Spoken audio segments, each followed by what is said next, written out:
Okay, so I wanted to go over this. This is the first deal that I've ever done, like ever, ever done. And I bought this property FHA. Here's the address: 700 Southwest Sixth Court in Pompano Beach, Florida, 33060. So, in case you guys want to pull it up and do some research. This deal, this was my realtor, Joan Hilligus. I believe when I sold the property, no, when I bought the property. Um, and I'll show you, I'll go to Google. So let's go to Google. Um, I'll show you the property here, the street view. And anyone has access to Google Street View if you haven't used it. Uh, and here's the property here. It's a 3 bedroom, 2.5 bath townhouse, 2-story townhouse.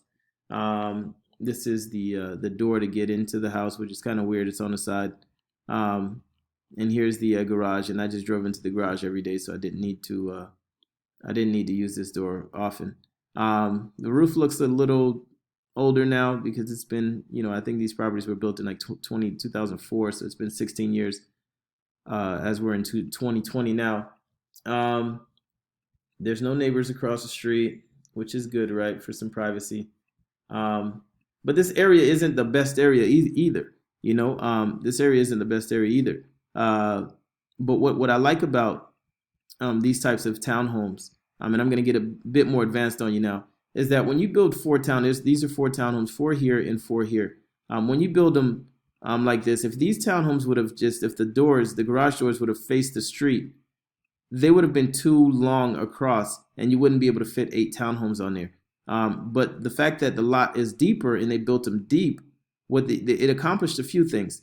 Number one, they're able to get 4 on this side, and they're able to get 4 on this side. The parking, they don't need much parking out here because you have this one has two car garage, this one has a 1 car garage, 1 car garage, and a 2 car garage. So these people can fit a lot of their cars inside of their units. Um, and you just need minimal parking outside of here. Okay, so that's one thing. Um, Another thing this accomplishes is, like the surrounding area is not that great, but what it does when you have these townhomes facing each other like this, it provides like its own little community, right? And these actually have their own comps. I remember after I bought this one and sold it, other people's values went up just because these 8 properties, these 8 townhomes, were the only ones in the area. So it made its own comp, and then because mine sold at 110, other people started selling theirs for 115, 120, and so on, and the prices started going up from there. Uh, so that's that. What I want to do is I want to go to the property appraiser website, bcpa.net. If you want to find the property appraiser, if you're not in Broward County, what you do is you go to Google. And then you type in the county and you put in property appraiser. Property appraiser, and you'll go to Broward County. You'll go to the property appraiser website. You can click on property search, or you can go direct to your website. Then you click on property search. You can search by address, owner name, and a few other things. And I'm gonna put in the address here, and this is what pops up on the property appraiser's website. Um, Here's the wow, this thing just sold for 92,000 last year. That's interesting. It says I think it's QCD is quit claim deed. I actually want to know what's going on here. Okay, so Derek Wellington and Adrian Johnson owned it together, and they sold it to Derek Wellington. So it looks like Derek Wellington took Adrian Johnson off of the property. Why is it $92,000? I'm not sure why. Maybe they bought it together. Um, I'm not sure why. Um,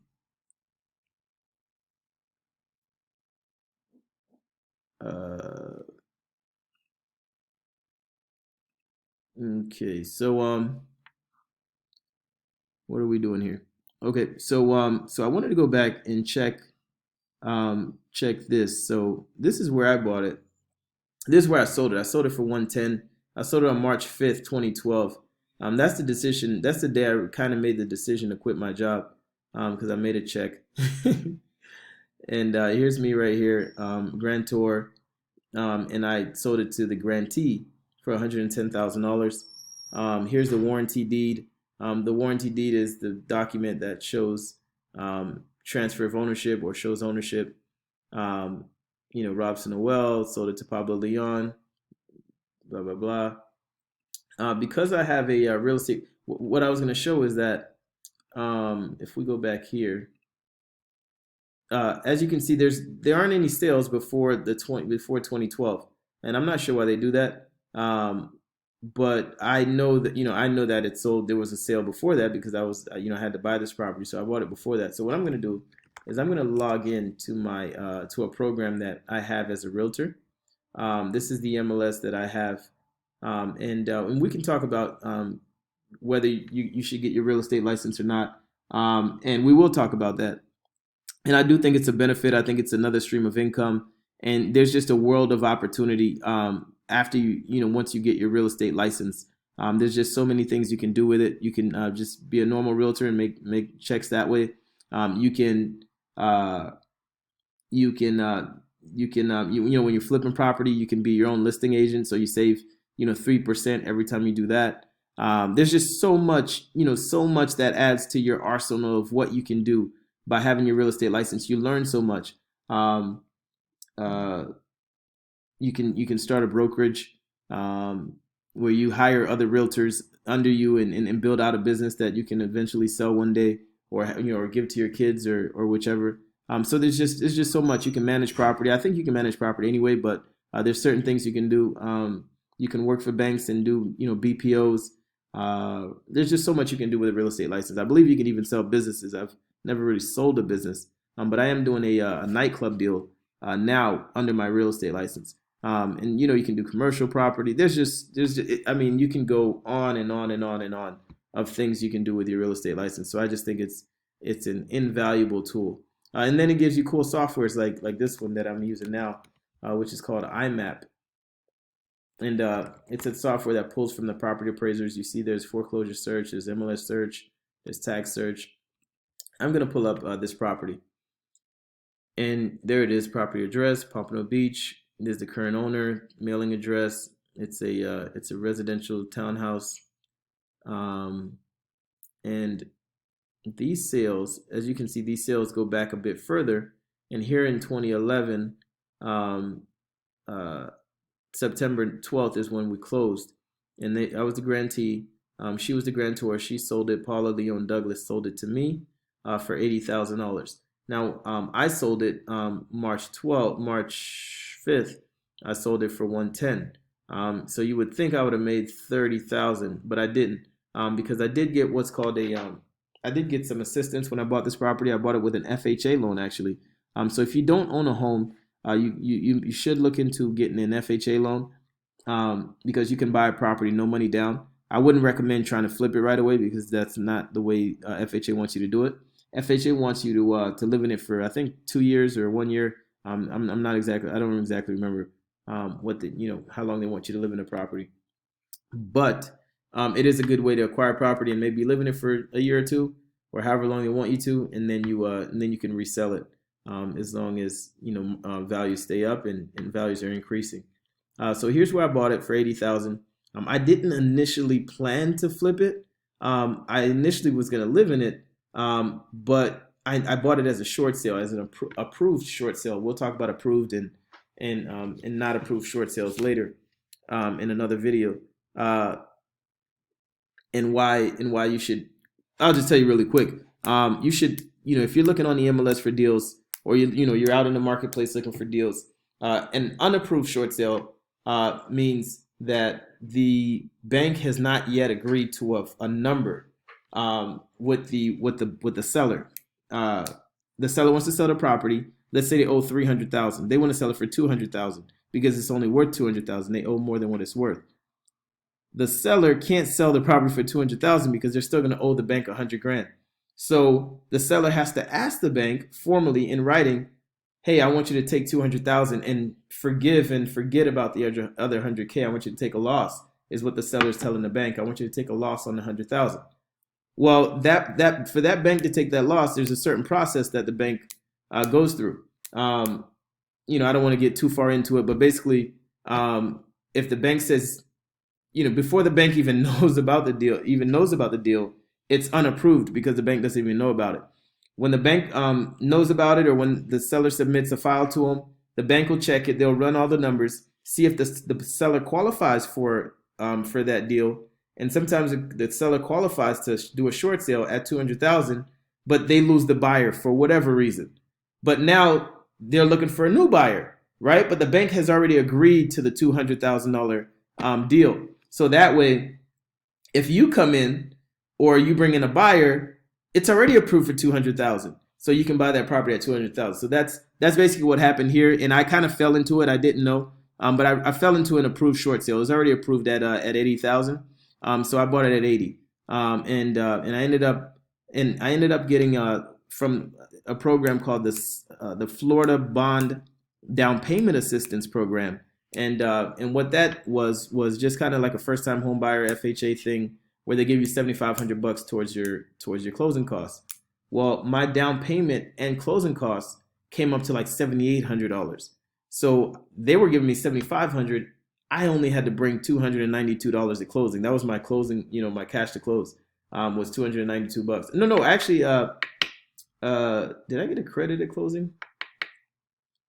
I don't remember, but it was like $292 is what I paid to get into that property, and I sold it for 110, and after paying commissions, which was I think $6,600 between both, because the seller pays both commissions for the buyer and the seller.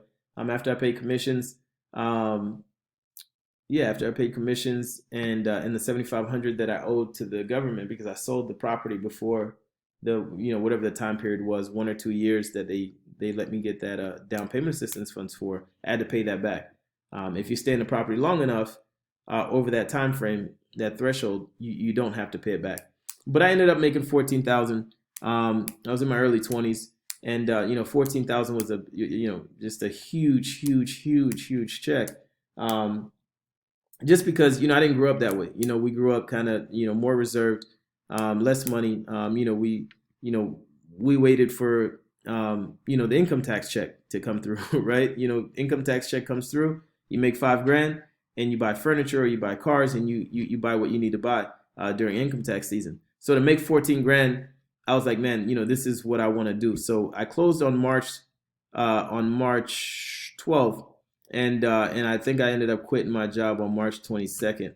It took me a little while. Wanted to make sure the check cleared, and then I had to garner the confidence to go in there and tell my then manager and managers actually that I wanted to leave, and I was planning on making an exit. And I remember them telling me, they're like, most businesses fail. One guy was like, most businesses fail. 95% of businesses fail. Blah blah blah. And I'm there. I'm shaking, and I'm like, yeah, but I'm still gonna figure it out. And so that was a pretty cool time. So that was the first deal. What else do I want to say about this deal? It was a newer construction.